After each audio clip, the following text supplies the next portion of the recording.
వాళ్ళు వాదించడం జరిగింది. వాళ్ళ వాదనలతో హైకోర్టు ఏకీభవించి ఏదైతే ఆయనని కూడా పర్సనల్ బాండ్ 50,000 పర్సనల్ బాండ్ ఈరోజు ఫ్రైడే కాబట్టి ఇప్పుడు కన్సర్న్ మెజిస్ట్రేట్ దగ్గర మేము షూరిటీస్ ఫర్నిష్ చేయలేం కాబట్టి రేపు సెకండ్ సాటర్డే సండే ఉండడం వల్ల కన్సర్న్ సూపరింటెండెంట్ దగ్గరనే 50,000 పూజ ఇచ్చేసి ఆయనను కూడా ఇంటరిం బెయిల్ 4 వారాల కోసం ఇవ్వాలని చెప్పేసి కోర్టు ఆదేశించడం జరిగింది. ఒక్కొక్కలండి మీ సారాంశం ఏంటంటే ఇప్పుడు ఏదైతే సంఘటన జరిగిందో ఆ సంఘటనలో కొత్త బిఎన్ఎస్ సెక్షన్ చట్టం ప్రకారం సెక్షన్ 105 వేశారు. అది culpable homicide not amounting to murder. అది సీరియస్ ఆఫెన్స్. ఆ యొక్క కంప్లైంట్ ఏదొక ఎఫ్ఐఆర్ మీరు చదివినట్టయితే ఆ సెక్షన్ అట్రాక్ట్ కాదు కాబట్టి వీళ్ళపైన కఠినమైన చర్యలు తీసుకోకూడదని చెప్పేసి మేము వాదన చేయడం జరిగింది. అయితే ప్రధానంగా పోలీసుల పర్మిషన్ తీసుకోలేదని చెప్పి పీపీ వాదించారు.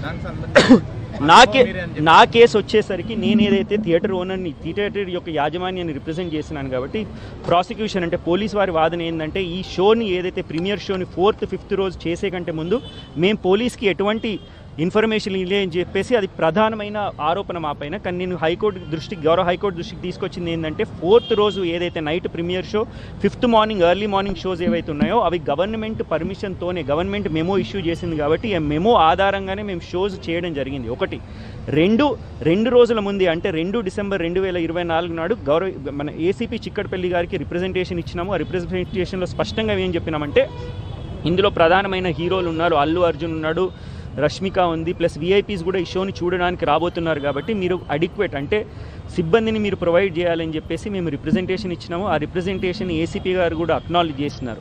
అర్నబ్ గోస్వామి వర్సెస్ మహారాష్ట్ర జడ్జిమెంట్ ఏం చెప్తుందో అర్నబ్ ఇప్పుడు ఏంది అంటే లీగలిస్టికలీ స్పీకింగ్ ఒక్కసారి అరెస్ట్ అయిన తర్వాత ఈ క్వాష్ పిటిషన్ చెల్లదు, మళ్ళీ ఫ్రెష్గా కన్సర్న్ కోర్టులో బెయిల్ వేసుకోవాలని చెప్పేసి ప్రాసిక్యూషన్ యొక్క వాదన.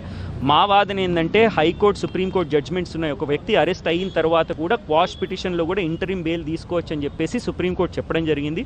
అంతేకాకుండా ఈ క్వాష్ పిటిషన్స్ పెండింగ్ ఉన్నప్పుడు ఫైల్ చేసిన తర్వాత వీళ్ళు అరెస్ట్ అయినారు కాబట్టి హైకోర్టుకి ఏదైతే డిస్క్రిషనరీ పవర్స్ ఉన్నాయి బెయిల్ ఇవ్వడానికి అని చెప్పేసి మేము వాదించినాం. మా వాదనతో ఏదైతుందో హైకోర్టు ఏకీభవించి ఇంటరిం బెయిల్ ఇవ్వడం జరిగింది.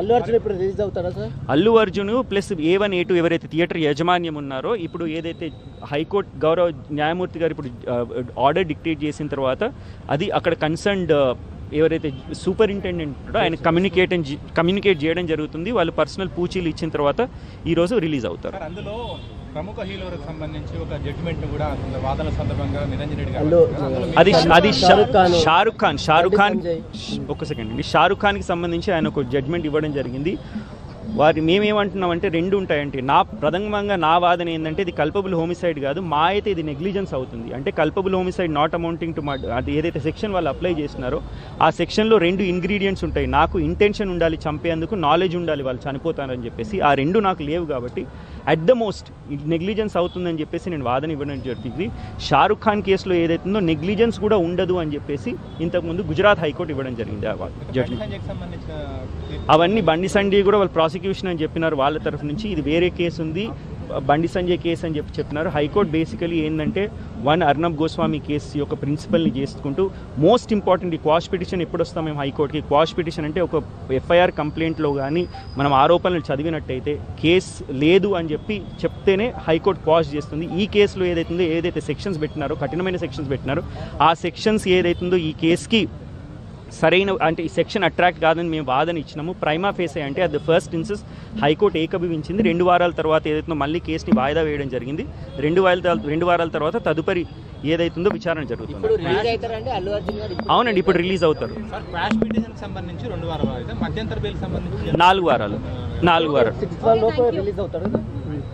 ఇప్పుడు హైకోర్టులో జడ్జి గారు ఇప్పుడు ఆర్డర్ ప్రొనౌన్స్ చేసినారు. అది ఆర్డర్ కమ్యూనికేట్ చేసిన తర్వాత రిలీజ్ అవుతారు.